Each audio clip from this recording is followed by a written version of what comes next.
Hi guys, today we will talk about how to fix Snapchat delivered glitch on settings. You will just click here on settings, then you come here to this is window here like you say, and you will go down, you will click here on apps, then you come here to apps window and you will just go down here to looking for Snapchat app here and this is window.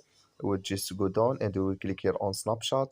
Then we come here to next window here like you say, and you will click here on force stop, and you will click here on OK, and you will just click here on storage here, you click here on storage, then you come to storage window, you will click here on clear cache, then you will click here on clear data, and you just turn off your Wi-Fi and turn on it, and it's going to work with you. So that's you just follow that and it's going to work with you. So that's all. Thank you for your watching. Don't forget to support us by like and subscribe, and see you in next video.